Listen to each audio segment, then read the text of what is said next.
Let me quote one of my favorite politicians whose approaches to problems are virtually opposite my own. But I don't focus on our differences. We share a common bond. We both want a better world. We both want a better country. And we both want a better Hawaii.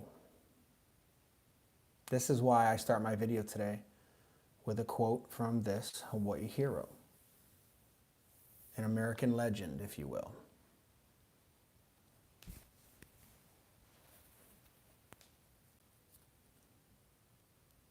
Can you guys hear me?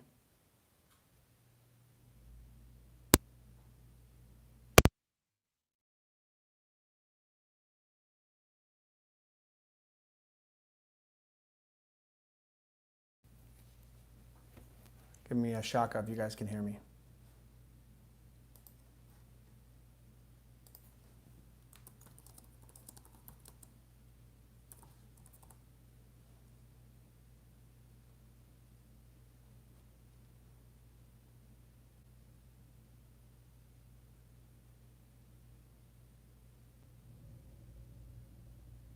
Cool. All right. I'm going to start out with this quote. The problem we have right now is that we have leaders that are so willing to manipulate the American people to further their own selfish political interests. We see that very clearly in how everything in our country is being racialized. This is an intentional strategy to tear us apart based on the color of our skin. Because they think that there is some political gain to be had from it. And they don't care what they leave in their wake. Tulsi Gabbard.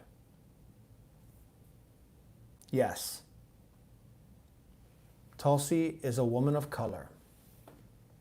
But she's more than that. I never think woman of color when I say Tulsi Gabbard. I wouldn't diminish her and all that she's done by saying she's a woman of color. She's born in Samoa, raised in Hawaii. She's a martial arts instructor, a vegan, an author. The youngest ever legislator ever elected to the 42nd District of the Hawaii House of Representatives. She was 21 years old. I was an idiot at 21. Some would say I'm an idiot now. She was the first Hindu elected to Congress, the first Samoan to vote in Congress. She's an HPU grad. She's a combat medical badge and meritorious service medal winning lieutenant colonel in the U.S. Army. And she chose not to seek re-election so she could serve her country in Iraq, which she did in 2004 and 2005. Then she was stationed in Kuwait in 2008 and 2009 as a military police platoon leader. In 2018, she received the Ho'ola Napua Advocacy Award for her dedication to serving and empowering human trafficking survivors in Hawaii. No, sir, she is not a woman of color. Tulsi Gabbard's an awesome human. I want my daughter to be that kind of human.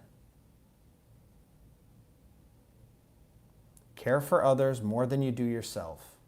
Care more about the color of someone's heart than you do about the color of their skin.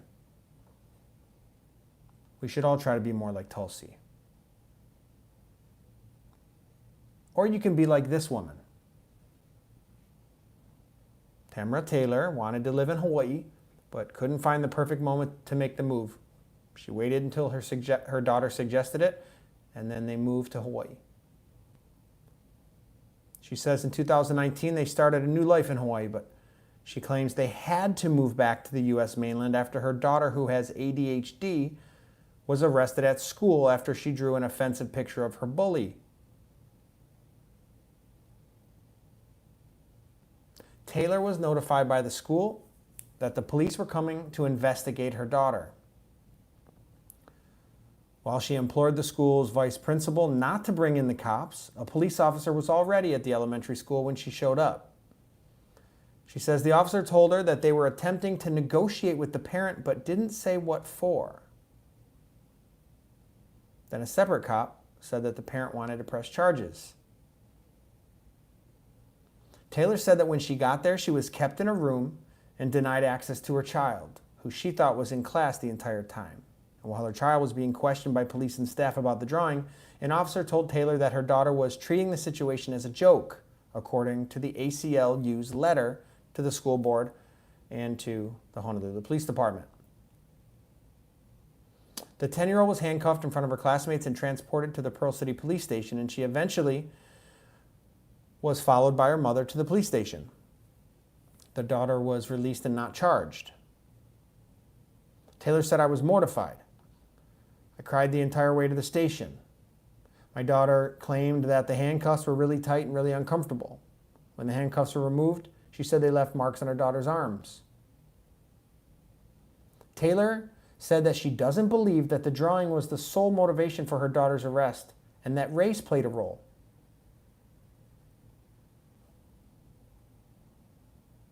"I was stripped of my rights as a parent, and my daughter was stripped of her right to protection and representation as a minor. There was no understanding." Hold on a second.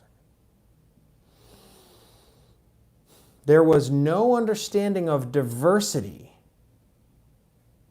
African American culture, and the history of police involvement with African American youth," she said. "My daughter and I are traumatized from these events, and I am disheartened to know that this day will live on in my daughter forever." The ACLU is calling on Hawaii officials to make changes and award the girl and her family $500,000. The letter was sent to the Honolulu Police Department and the State Department of Education with demands including prohibiting school staff from calling the police unless in a case where there is imminent threat of significant harm against another individual, according to reports.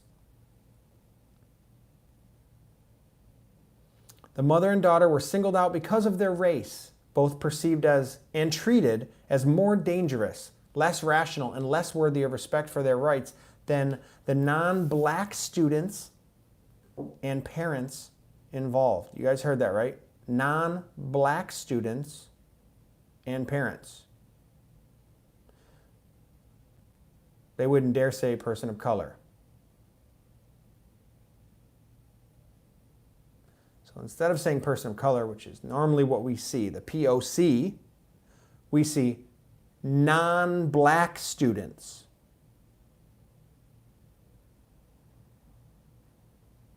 The letter said that the child's mother voiced concern about her daughter in light of the police presence given the high rate of police violence against black people and the discriminatory disciplining of black girls in schools.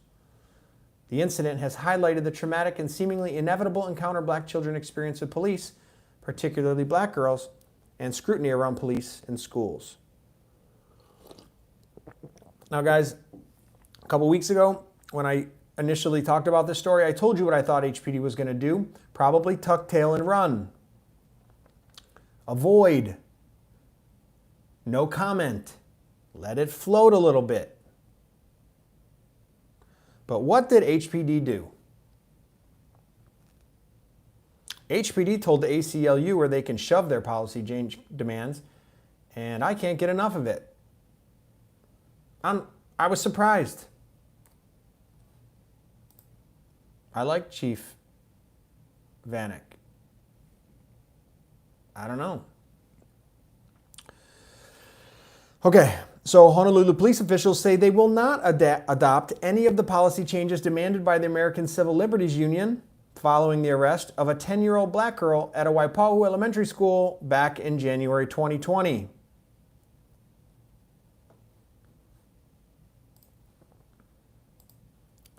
Here's what the ACLU demanded. They demanded to the Department of Education forbidding staff to call the police on a student unless the student presents an imminent threat of significant harm to someone. 2, generally allowing parents or legal guardians access to their children while on school property. 3, requiring that a parent or legal guardian be present whenever a minor student is being interrogated or questioned about potentially criminal behavior. 4, requiring consultation with a school counselor before calling the police unless there is an emergency situation. That's from the school board. Now, this is what they demanded from the Honolulu Police Department. Requiring that a parent or legal guardian be present whenever a minor is interrogated by a police officer. Number 2, forbidding officers to arrest students in school property unless the student is an imminent threat of significant harm to someone. Number 3, forbidding officers from entering school property absent an imminent threat of significant harm to someone. That said, forbidding officers from entering school property. And the 4th one, requiring that officers issue citations in lieu of arrest for misdemeanors allegedly committed by minors' school property. Here's what the HPD said.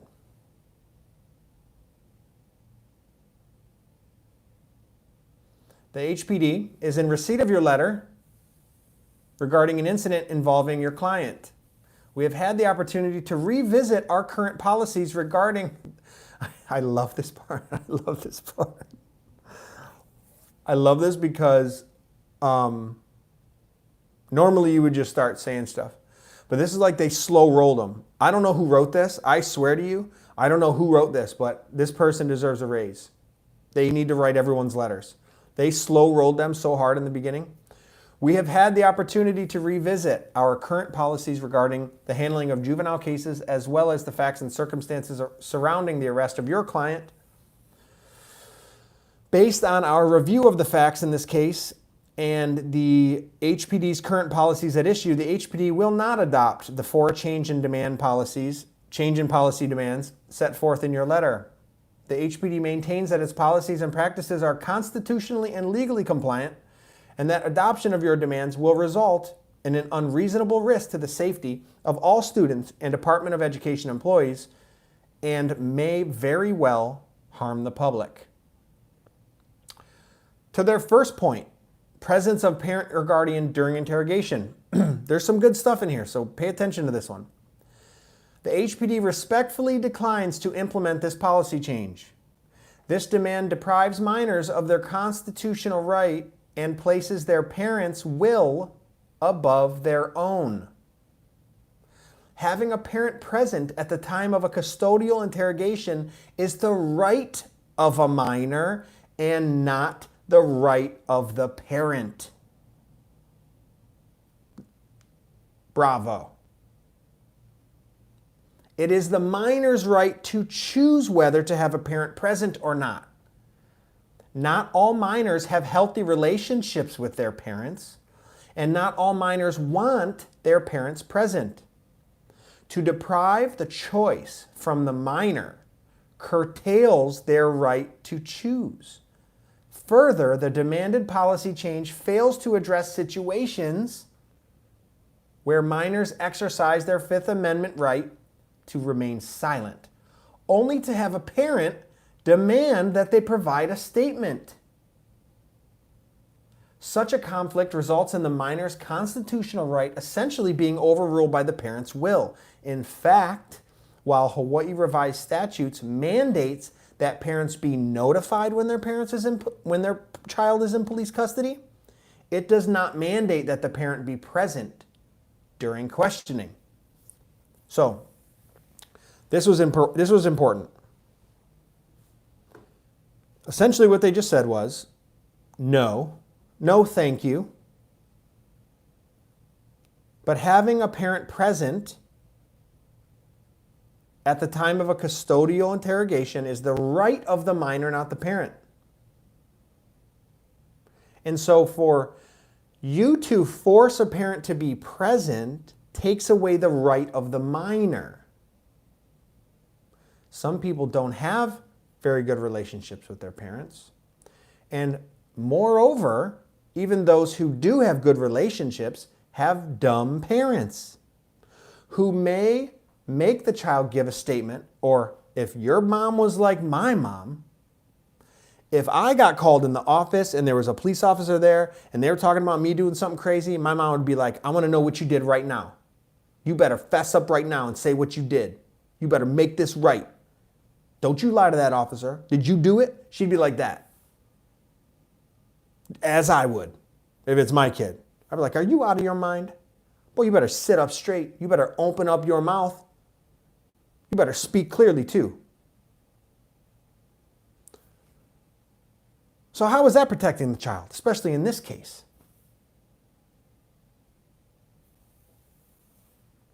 It literally threatens their Fifth Amendment right. Further, regarding DOE 90 Hawaii law, and there's a bunch of numbers, from 1999, Justice Klein held that the plain language of HRS 571-31 requires neither an opportunity for parent-child communication prior to police interrogation, nor parental presence during the custodial questioning of a minor. Rather, Section 571-31B only requires that police contact the minor's parent, guardian, or legal custodian to notify them that their child is in police custody. It does not give a statutory right to the minor's parent, guardian, or legal custodian to communicate with the minor prior to or be present at the minor's custodial interrogation. That's what the law says. In this case, the parent of the minor was notified by school administrators. HPD officers spoke at length with the minor's mother at the school, going far and above what they had to do. The minor was not subjected to a custodial interrogation or questioning by the HPD, nor did officers take any statement from her. And if you guys watch my video, which by the way, I will leave right here, if you're watching this later, I called out this little play on words they did, if you remember that, where they say, when I showed up at the school, my kid was being questioned by HPD and school officials. And I was held in another room by school officials and HPD. And I could tell right away that she was lying, that they were twisting words so that it appeared as though the police officers were both detaining her and separating her from her child, and that her daughter was being questioned without her parent present. The police don't, listen, they could do that. But I know that we don't do that. They're allowed to, but they don't do that. So, they try to act like the cops are the ones that separated them and then question their daughter. The response says that the parent was notified. HPD officers spoke at length with the mother, but the minor was never subjected to a custodial interrogation or questioning by the Honolulu Police Department, nor did officers take any statement from the daughter. But she can just lie. You'll see it in the reports. If there's no utterances or no statements. So teachers may have been asking her what happened. And dare I say, I bet you there was a few moments there where the cops, like I probably would have done, were like, hey, can you guys work this out? How about this? I'm going to step in the other room. You two parents just talk and get this worked out. Let's be a community. Let's figure this stuff out so that nobody has got to go to jail. We don't want to do this. They were literally negotiating to make this better. And she even says it in her statement.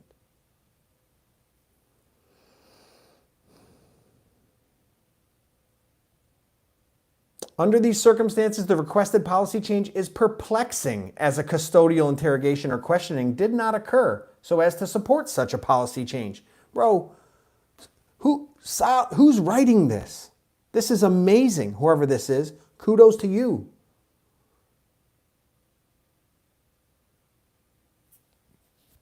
The minor wasn't subjected to a custodial interrogation. So the requested policy change is perplexing because it didn't happen in this instance. Man, this is solid. So, in situations where minors are questioned, HPD policy, not the HRS, HPD policy, called Constitutional Rights Warnings and Custodial Questioning, applies. As stated in the HPD's policy, if the minor asks for a parent, all questioning ceases and the minor's parent or adult of choice is brought in. There you go. Solid move. When advising minors of their constitutional rights, consistent with the Miranda, officers utilize HPD Form 11, warning juveniles being interrogated of their constitutional rights. And with form, minors are advised of their various rights prior to questioning and are informed, among other things, that they have the right to have their parent or guardian or other adult present. They are further asked whether they would like a parent or guardian or other adult present. The HPD affords the minor more latitude and protection by allowing the minor to choose any adult rather than restricting them only to a parent or legal guardian. Because some of you know you're not picking your dad because he's going to smack you around. Or some of you, it might be your mom. So you're like, can I call my grandpa? Can I call Tutu? She can barely understand what you're saying. She's not going to be mad. There's no way I was telling my mom. It literally gives the children a choice. You could pick any adult. This allows the minor to bring in anyone with whom he or she feels the most comfortable given HPD's current policy and practice that provide more protection to the minor than the demand to change current policies. The HPD will not make the requested change. Bam. That's answer to demand number 1. Demand number 2, no officer on school property absent in imminent threat of significant harm. Now, a lot of you guys mentioned stuff like this. This is a solid answer here. It's super meaty. They did really well here. Their response was to the ACLU asking for no officer on school property unless there's an imminent threat of significant harm. The second requested policy change is overbroad. The HPD stands by its current practices. A complete ban of officers on school property is unreasonable and unworkable, as HPD officers routinely enter school property for a variety of reasons that may be unrelated to law enforcement purposes. For example, HPD officers run the DARE program, the Drug Abuse Resistance Education, the JPO program, which is the Junior Police Officer program. They attend career day functions and conduct Say Hi events during which officers are on school campus to familiarize students with HPD programs, equipment, and capabilities through live demonstrations and hands-on displays. Officers use these opportunities. This is so important because I used to do this. Officers use these opportunities to build relationships with both students and faculty for public outreach and goodwill. As you well know, not all children learn through rote academics and classwork. The HPD's programs provide another avenue for students to learn, connect, and thrive. These connections with officers build positive relationships and lay the foundation for all students that they too can have a career in law enforcement. Further, many HPD officers have experiences with students who have been in personal and familial crisis. While on campus, HPD officers have been approached by students who have reached out to them to disclose feelings and fears that they are afraid to admit to others. Officers are looked at as role models and authority figures who are not parents, who can provide counsel, encouragement, comfort, and when appropriate, formulate action plans to ensure the safety and well-being of the child. Adoption of your policy would eliminate these positive opportunities for students and would significantly hamper relationships, building efforts between the police and community. Solid. No joke, guys. I I was on school property 5 days a week, and I worked midnights. On midnights, I was at, I don't know, 5 schools every night. Every single night, I was at 5 schools. I would walk through the schools on foot with my flashlight out, catching bad guys on school property, the guys who leave needles. I'm not kidding you, Central Middle School, guys. Go to Central Middle. You're walking up, what is that?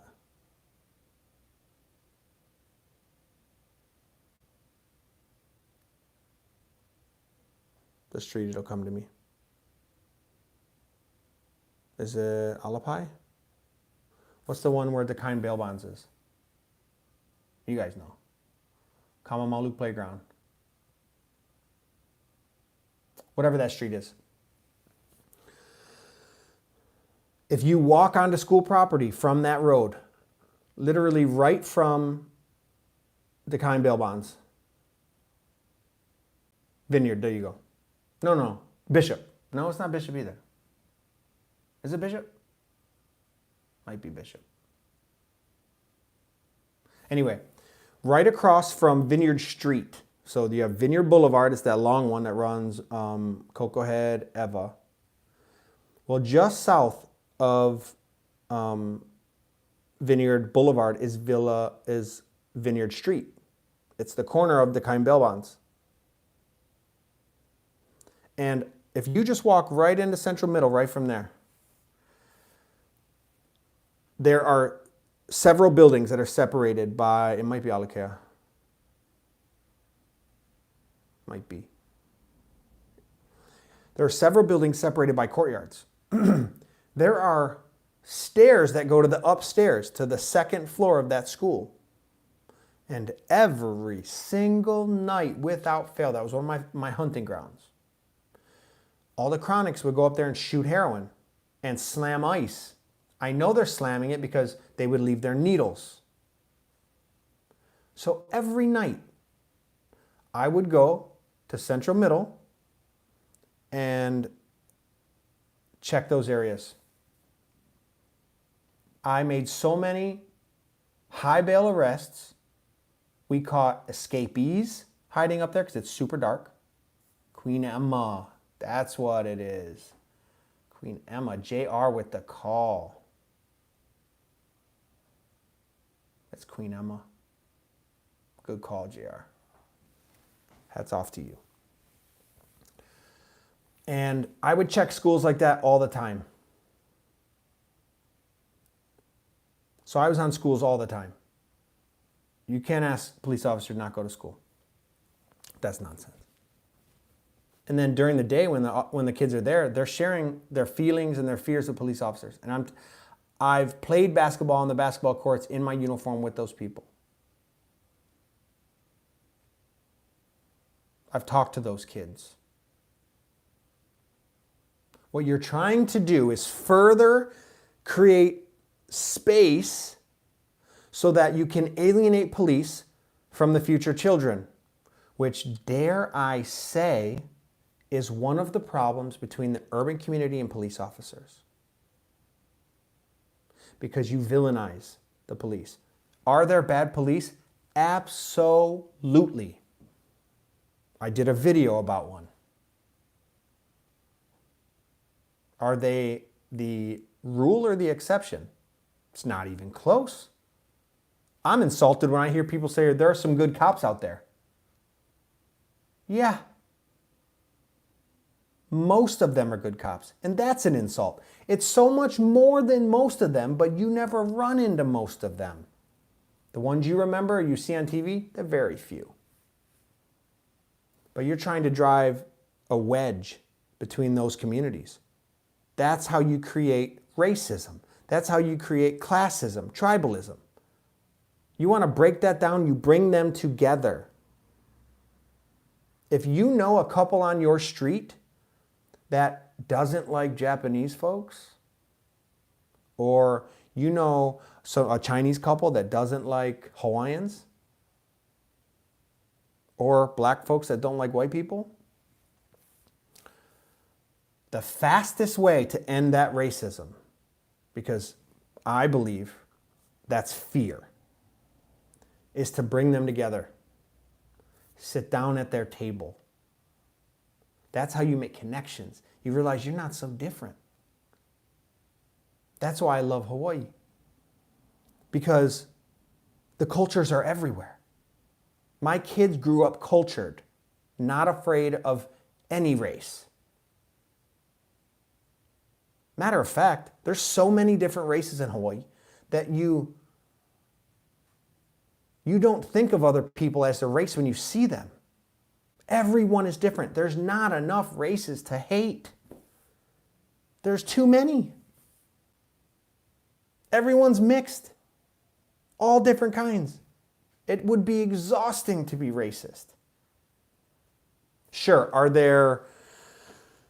do people have fears about other races? Generalities that maybe they learned from their grandparents? Yes, they are. But you take the bite out of the word racism when you say that is racism. If it can be handled over dinner or your kids playing sports with their kids, that wasn't racism. They're driving a wedge between the police officers and their students. For the sake of sensitivity to the current relations between black children and police officers. That's literally what they cited. That's nonsense.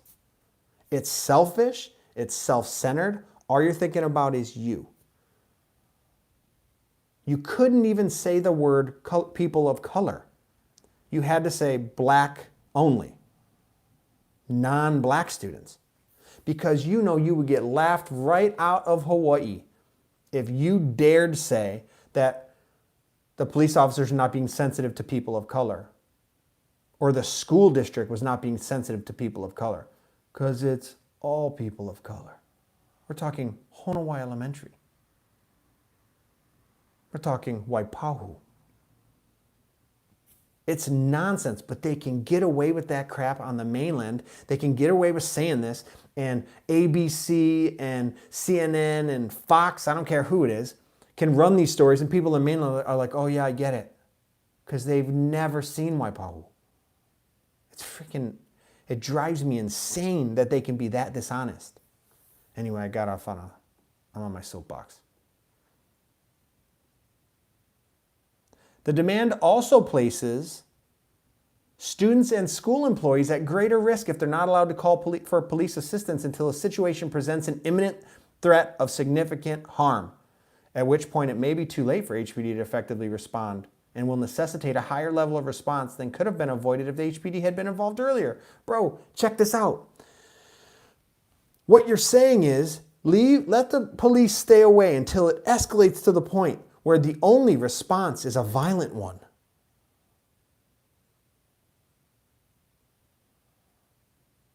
What you need is police presence so that these situations don't get escalated to the point where violence has to happen.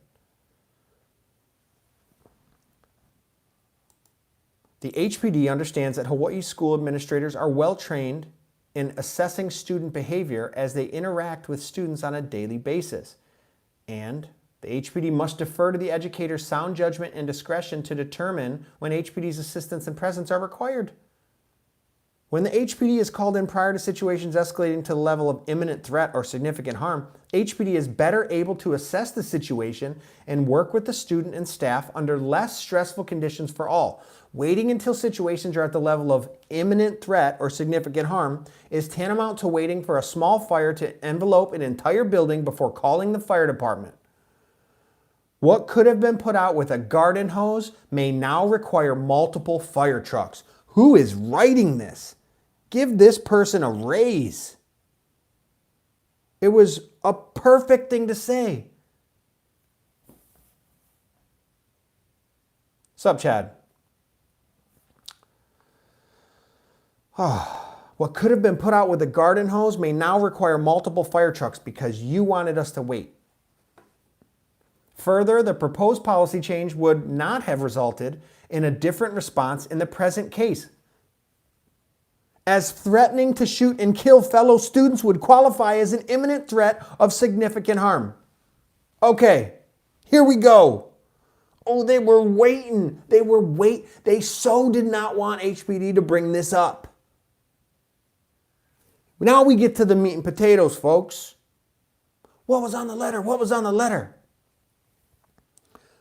Threatening to shoot and kill fellow students would qualify as an imminent threat of significant harm.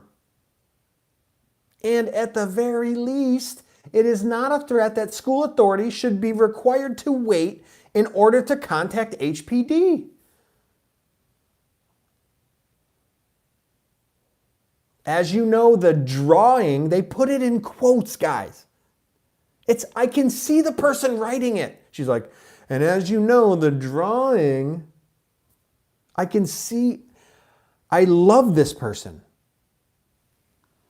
So it says, as you know, the drawing in question was taken as a credible threat that instilled fear in the victim and was of significant concern to school authorities and the victim's family.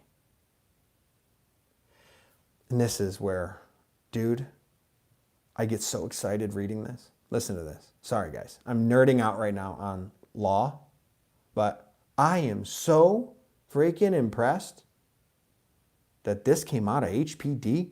I have not seen anything with a backbone from HPD in so long.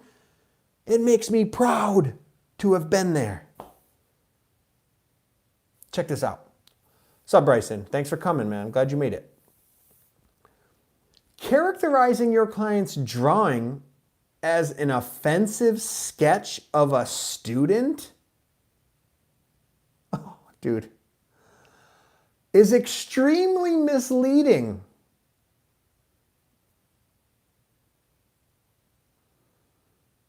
To be clear, the drawing, dude. To be clear, the drawing was a graphic drawing of a girl holding and pointing a gun with a severed head at her feet. Your client also wrote a clear message addressed to two classmates by name, using foul language. And I'm gonna say what they wrote.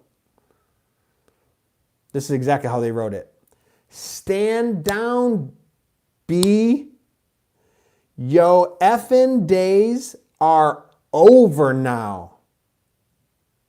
And fake to me and dead. It's literally word for word. She spelled dead, D-E-D.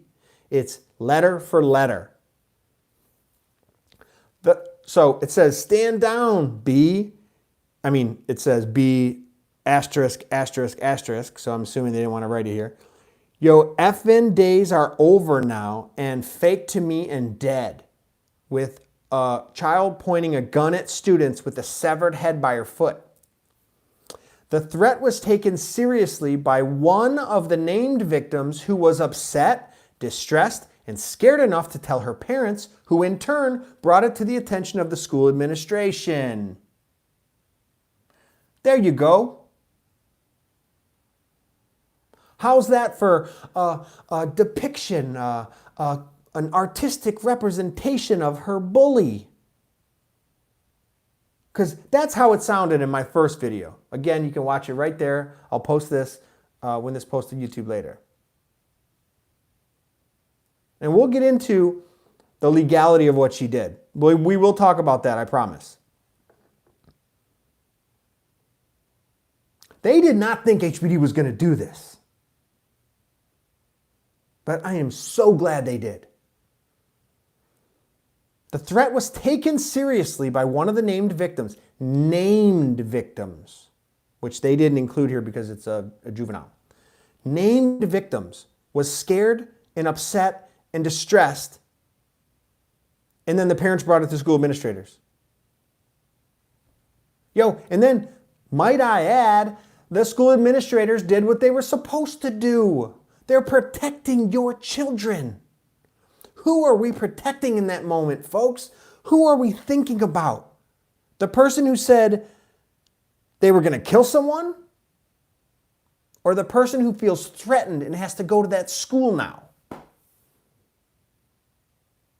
Is it because she's black that you somehow have to you got to watch out for her? I know she's the aggressor. I know she's the one that drew the picture of murdering the students and saying they were dead and holding a gun and a severed head. I know she did that, but she's black.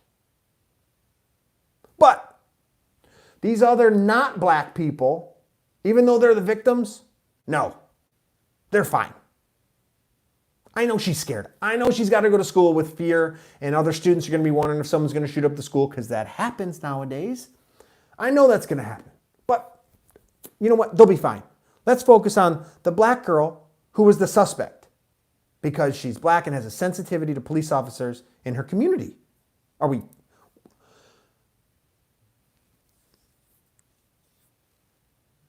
What universe are we in?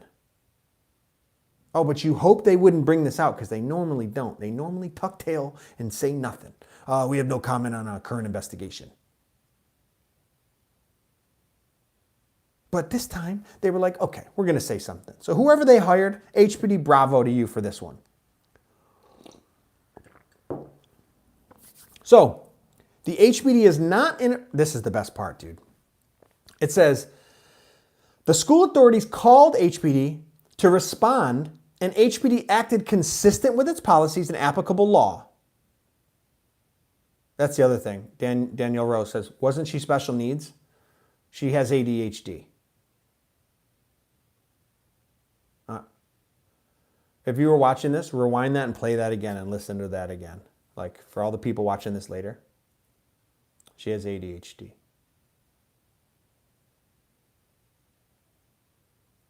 But the headline read, special needs child.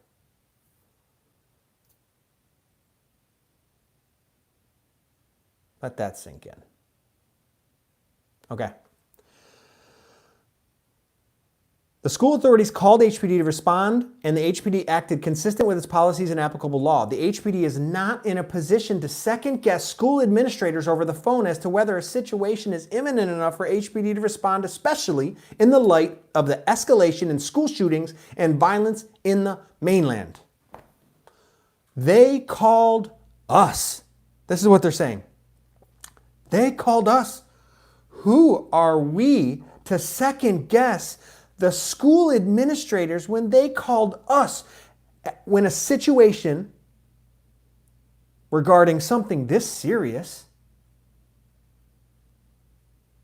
They called HPD. They're not in a position to second-guess school administrators over the phone as to whether a situation is imminent enough for the HPD to respond, especially in light of the escalation in school shootings and violence on the mainland. Once the HPD is on a scene, a better assessment can be made of the situation and appropriate action taken. To ask school administrators to call back when it reaches a level of imminent threat and significant harm is unacceptable, irresponsible, and risks the safety of all persons involved. The additional demand to promulgate policy changes that, number one, forbids officers from arresting students on school property unless the student is an imminent threat or significant harm to someone, and two, requires officers to issue citations in lieu of arrests for misdemeanors committed by minors on school property, is also rejected, they said. That's exactly how they put it. This is phenomenal writing. She literally wrote, is forbidding officers from arresting students on school property and requiring officers to issue citations in lieu of arrest for misdemeanors, that's also rejected. The requested policy changes significantly impair officers from taking necessary, appropriate, and reasonable measures to ensure the safety of all students and faculty on school campuses. The HPD believes that its current policies and procedures are appropriate, reasonable, and legally compliant that protect the safety and welfare of all students and faculty. As stated in HPD policy, not HRS, guys, there's a difference. The Hawaii Revised Statutes, that's law. Everyone has to abide by that. But there is HPD policy. As stated in HPD policy 4.33, that means all officers need to abide by this policy. Handling juveniles, officers are ordered to be sensitive to the age of the youth and the circumstances surrounding the incident when faced with an apprehension situation on school grounds.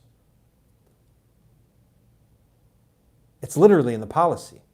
To be sensitive to the age of the youth and the circumstances surrounding the incident when faced with apprehension of situation on school grounds. But this lady is essentially saying officers should be ordered to be sensitive to black girls and the circumstances surrounding their historic run-ins with police on school grounds. Can you see the comparison there? What are we doing? And then enter any race. White girl. Let's enter white girl in there. What if it's a white mom saying, you guys, since more white people are killed by police officers than black people. That's a true stat. Since more white people are killed by police officers than black people, and historically, white people have a pretty rough time when they're in use of force situation with cops, we need you guys to be more sensitive when arresting white children at school. Do you hear that? Like, did you hear that coming out of my mouth? See how nonsense that is? It's freaking crazy to me. Officers must consider any and all information given to them by educational professionals, teachers, or mental health providers about any disabling conditions and behavioral disabilities before determining whether a youth will be apprehended. When dealing with juveniles in a law enforcement capacity, officers must exercise reasonable discretion with regards to appropriate actions. They are provided with a number of alternatives to apprehension, including but not limited to. Hear this, guys. Number one, releasing the juvenile with no further action. That's an option. Verbally warning the juvenile. 3, counseling the juvenile regarding the consequences of the juvenile's actions. 4, consulting with and arranging for corrective actions by a parent or guardian. And 5, dropping charges at the request of the complainant. They are not required to arrest. They are to arrest when the situation seems dangerous for people and other students and officers and faculty. Again, if the requested policy changes were in place, if what you're asking us to do was what would happen, this is great. It's like they're writing a story. This would not have changed the outcome of the present case. So not only is what you're saying rubbish, but even if it was true, it would not have changed what happened here. So where are you getting this? A threat to shoot and kill another student is and must be considered a threat of significant harm to someone. And you're literally saying only allow police officers on school grounds if there's a risk of significant harm. And he's like, okay, even if this crazy demand was met, she still goes to jail. A threat to shoot and kill another student is and must be considered to be a threat of significant harm to someone, which you acknowledged is something officers could arrest a student for on school property. Thus, the arrest of your client on school property is consistent with your own assessment. I love this. Whoever wrote this, I have no idea. They're 10, Island, Hawaii. The girl's 10. So,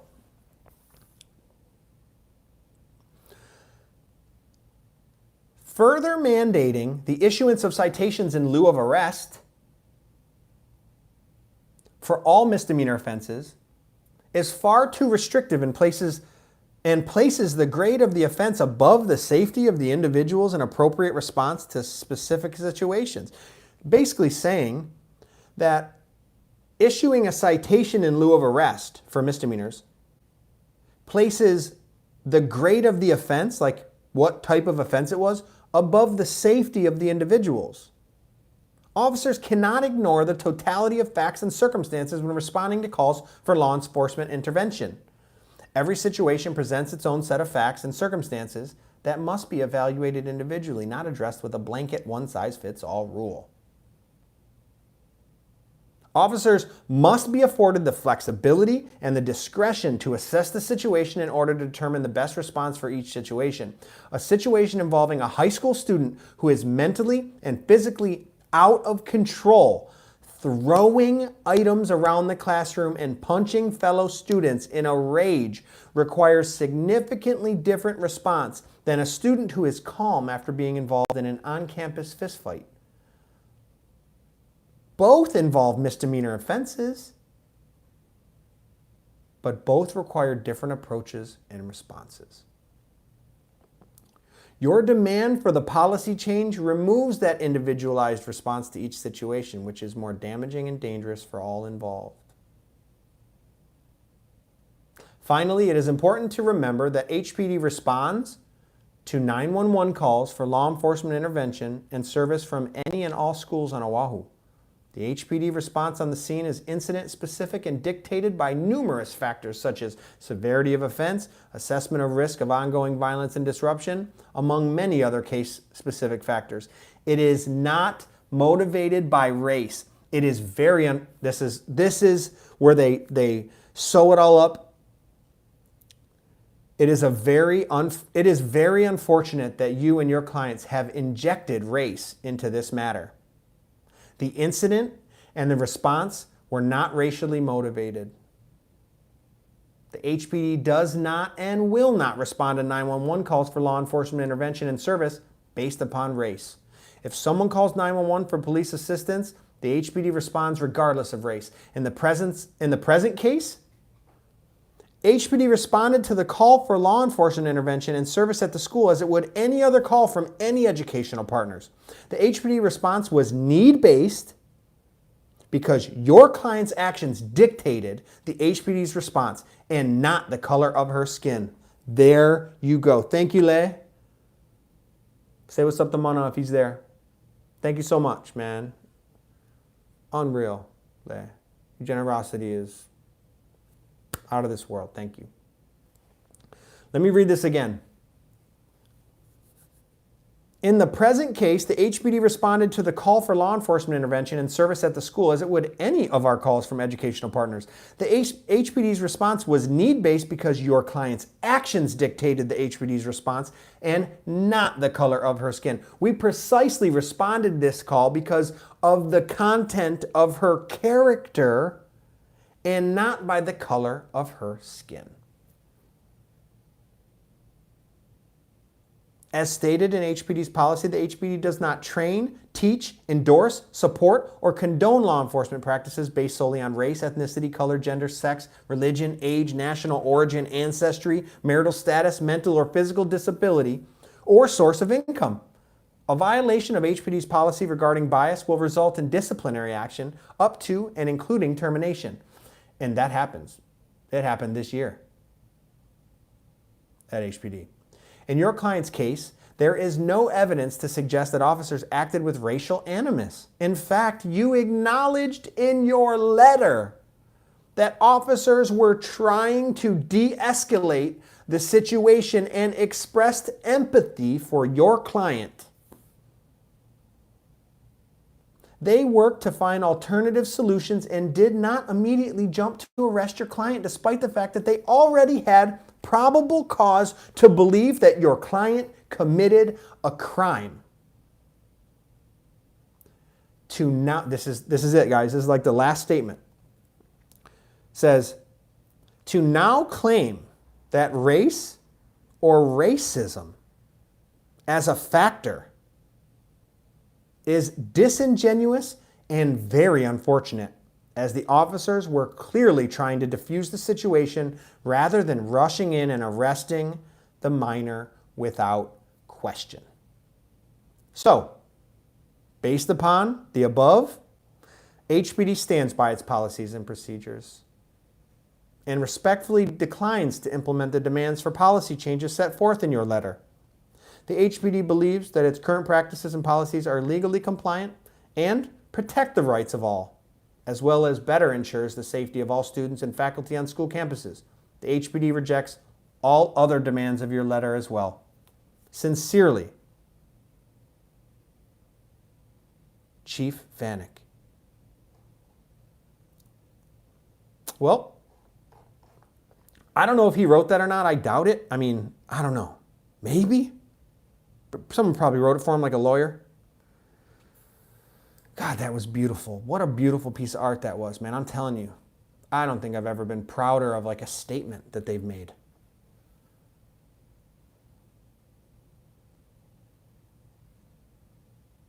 I know that was long. That was a lot of info, guys. So thank you guys for bearing with me through that. But man, I wanted to read it because we talked about this case before. And I wanted to show, they surprised me. I told you guys, they're just going to tuck their tail. And yo, they didn't need to respond, right? Hey, they're not accepting any of these demands. So they could have just like left it alone. You know what I mean? When somebody's chirping, you're like, okay, let them chirp.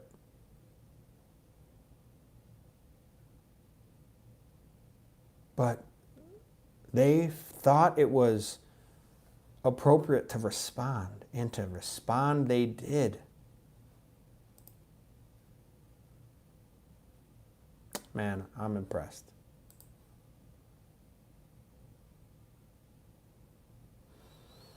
Now we can talk about the legality of arresting someone for drawing a picture. I know a lot of you guys are wondering, and plenty of people have asked. So let me also say this. I'm going to go 15 minutes. We'll do 15 minutes, 808 Hoku. Man, I don't think I can do a summary. Here's the summary. HPD responded with a legendary letter to the ACLU with their basically 4 demands on HPD. I will leave links to those, to the ACLU's list of demands and a link to HPD's response to the demands in the description below. Matter of fact, let me do it right here. While you're on, I'll go ahead and do this for you.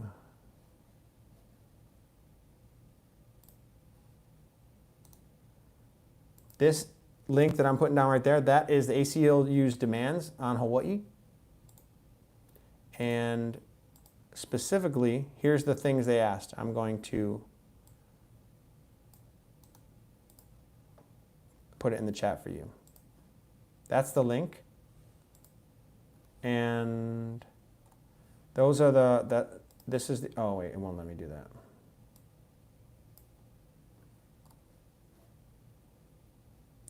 So that's the link to the ACLU demands, and then this is HPD's response.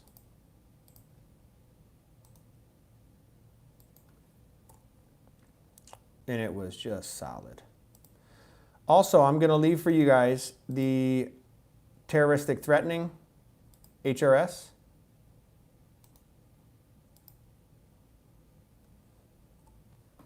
That's a link to what terroristic threatening is. This also contains commentary. And commentary is when you have court cases that have used that case and the prosecutors have done certain things that worked, and judges have upheld certain objections or sustained other objections, and that becomes case law.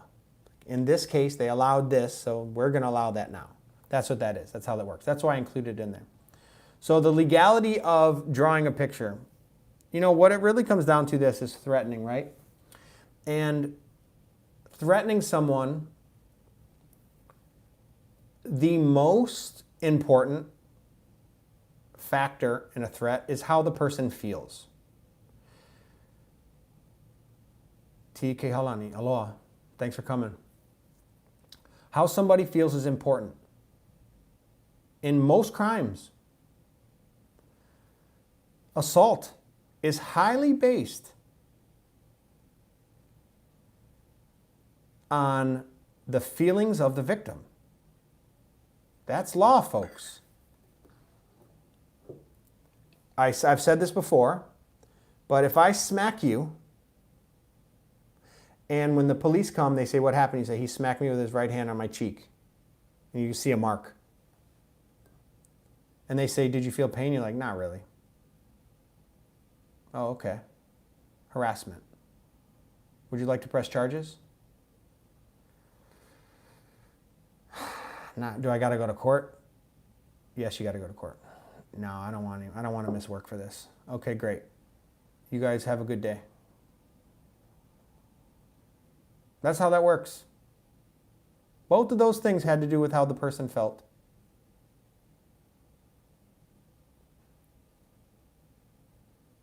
Once the police officer determines how the victims feel, now he starts looking for evidence of the actual claim by the victim. And being arrested has a very low threshold of evidence. It's simply probable cause. You need probable cause. Would an average person with average intelligence, but with a good understanding of civic duty and responsibility, would that average person believe that you committed this crime? That's literally an opinion. But would a reasonable person's opinion be that you committed that crime? And it's established by years and years of case law, what probable cause is what. Island Hawaii. Even in domestic, there is one overriding factor, and that's if an officer sees injury and two officers are present when they hear you say that person smacked me, then they don't need you to want to prosecute, to arrest that man. However, in court, he's not going to jail. If you don't testify, he's not going to jail. Oh, I don't want to forget. So I got 11 minutes, guys, on my Patrons. In 11 minutes, click on the link in the Patreon link that I posted earlier. We're going to do a 60-minute question and answer session, okay? So after this video, go get, your coffee or, go shishi, whatever. And then meet me right back here. Because we have a question and answer session right after this video on patreon.com. You guys will decide what we talk about. It could be anything. Nothing's off limits. So I just wanted to establish for you guys that the way the person feels is huge. And in this case, not only did the school officials feel like this was a threat to the students that they are in charge of keeping track of, in charge of protecting, but so did the victim. So did the parents. Bro, what if you went to school and you found out that some chick targeted your daughter and drew a picture of her severed head with a gun pointed at her and saying that you're dead?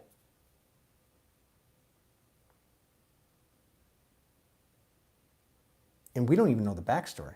Sounds like there was some backstory to this, right?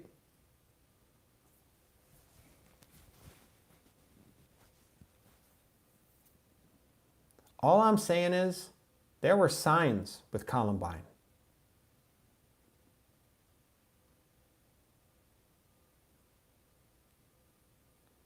Nan says, was the victim ever compensated? Well, I don't think so at this point. I really don't. Andrea Sakura, what happens if their word against theirs? Yeah, that's not evidence for a trial. Oh, mahalo's Bryson. It's getting there, yeah?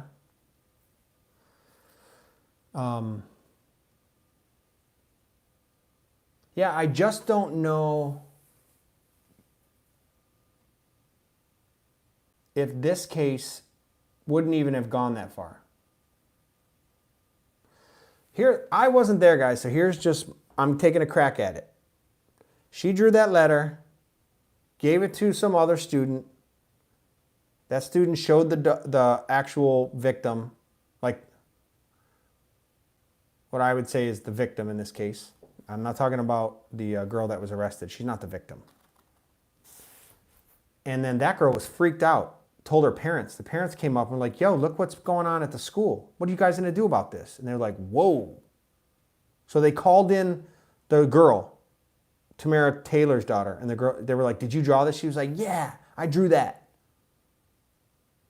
She's been bullying me, or we've been fighting, or she's a skeezer. Whatever. And then the teachers are like, oh, she said she drew that. So they called the police like, yo, we're in charge of all these kids. I don't know what to do, but this is getting out of hand. We're talking about murdering people on a drawing. Cops show up. They're like, what happened? They're like, she told us she drew it. She told us she feels scared. She doesn't want to come back to school. And her parents freaked out. So the teacher's like, oh, okay, let's try to get the parents together. So they're trying to loan me the situation. Meanwhile, the daughter's acting like it's a joke. That girl ends up getting arrested, taken to jail, because remember, the threshold is like here. But for charging someone, the threshold is like here. I mean, not even close. It's like here. Probable cause is like, Manini, it's this big in court. But beyond reasonable doubt is huge. So what do? They arrest her, they take her to the station, they let her go, no charges. That's the best thing that could have happened. She gets arrested, so she's freaked out. She's not going to draw any crazy photos again. They're going to try to work that situation out. And she doesn't have a conviction on her record. She doesn't have to spend any time in juvie. None of that. And then the audacity for her to say that we were forced to leave Hawaii. Bro, forced to leave Hawaii? You were forced to leave Hawaii like you were forced to go to Hawaii. Nobody forced you to leave, just like no one forced you to go. Hawaii didn't ask for you, and they didn't tell you to leave. You thought you could go to Hawaii with your privilege. And when you found out you weren't special, because everybody's persons of color in Hawaii, and they don't care about the color of your skin, they're going to treat you the way that you treat them. Tweak Mode 808 said they broke because they were broke AF. They left because they were broke AF and couldn't afford it. Hey, all of us can't afford it. Am I right?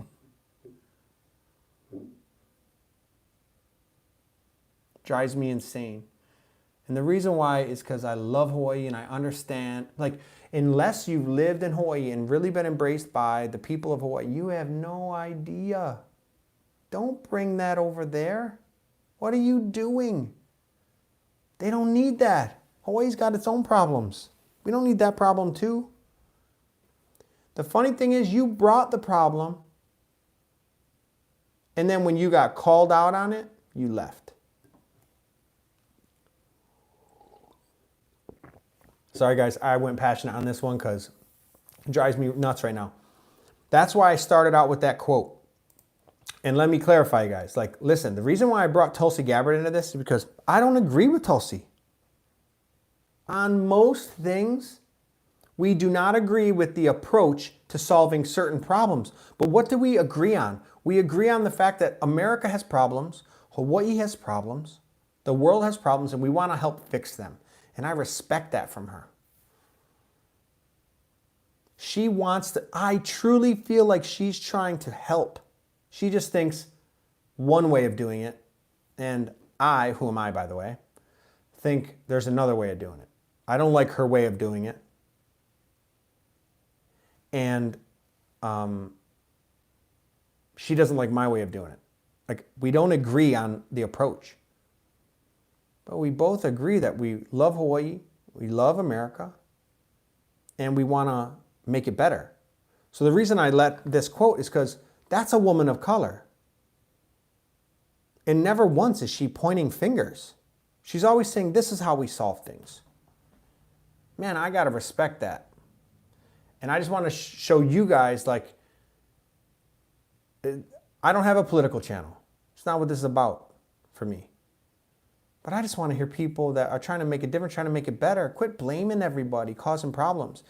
And this is what she said. The problem we have right now is that we have leaders that are so willing to manipulate the American people to further their own selfish political interests. Okay, let's add Hawaii. We're talking about Hawaii here, so let's do this. The problem we have right now is that we have leaders that are so willing to manipulate the people of Hawaii to further their own selfish political interests. We see that very clearly in how everything in our state is being racialized. This is an intentional strategy to tear us apart based on the color of our skin, because they think that there is some political gain to be had from it, and they don't care what they leave in their wake. That's exactly what happened here. She thought that she could get some kind of gain by dividing us based on the color of our skin, and she did not care about Hawaii enough to care about the whatever mess she would leave in her wake. She came to Hawaii to get something from Hawaii. And when she didn't get it, because you got to earn it, nobody's giving it to you, sweetheart, she went home tucked tail and then blamed everybody else. How about don't go to the school, draw a picture about killing people, chopping their heads off, pointing guns at them at Honolulu Elementary? How about we don't do that? How about an apology? But no, that's not what we're focusing on right now, because there was something to gain from this story. There was 500,000 somethings to gain from this story, and she didn't care about Hawaii enough. That 500,000 was more important. I don't know how long she lasted, but it was too long if you ask me. Thank you guys. I appreciate you. You guys have been awesome. It's been great to talk to you guys. Let me know what you think in the comments. I read them and I do respond, and we'll keep this up. Let me know what you guys want to talk about. Shoot me DM. Oh, by the way, I do want to say I'm getting hundreds of emails. So please, in your emails, please say in the subject what it is that the email is about. It's hard for me to read all the emails. If I can read what the subject is about, then I kind of can summarize what this is. It'll really help. So appreciate you guys. My Patreon, go to that second link that I posted on the patreon.com. I'll see you guys in 3 minutes, and we'll go hang out. Appreciate you guys. All love, aloha.